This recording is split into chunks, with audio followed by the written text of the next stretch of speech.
presented by Public Music Mathli. Written by Risha Ram. Singing by Bipin Diwana. झूठे हमरा से प्यार के ही गजब गजब के सपना देखली कर के चला गेल ही बराबर। सुन के ना हम रहे छियो गम के ना तोर सहे छियो आबै छो जब जानू तो हरिया गावा गावा बिया। झूठे हमरा से प्यार तू कैली गजब गजब के सपना देखली कर के चला गेल ही बराबर। गजब बिया सुन के ना हम रहे छियो गम के ना तोर सहे छियो आबै छो जब जानू तो हरिया। तू ससुरा में लथाई बीमार जागे कनै छियो पी के हम गा जागे। तू ससुरा में लथाई बीमार जागे कनै छियो पी के हम गा जागे। Presented by Public Music Mathli.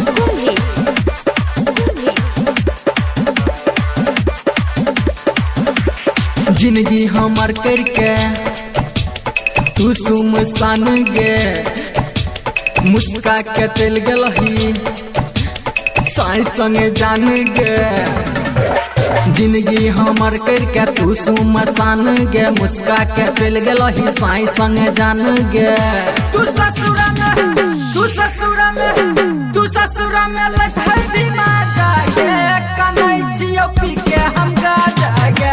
तू ससुरा में लथाई बीमार जागे कनै छियो पी के हम गा जागे।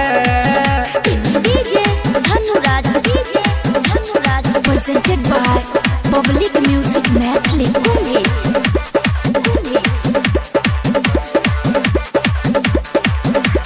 पी पी के भगल पगला के हाल गे कैन कैन के भगल आँख दुनू लाल गे। पी पी के भेल जाय छै पगला के हाल गे कैन कैन के भगल आँख दुनू लाल गे। तू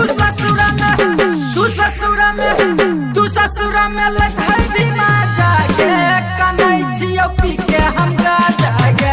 तू ससुरा में लथाई बीमार जागे कनै छियो पी के हम गा जागे।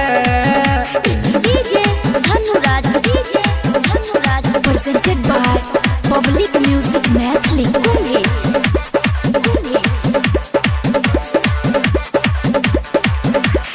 राइटर ऋषभ रॉक करे छौ नशा गे बिपिन दीवाना के बिगड़ल छौ दशा गे।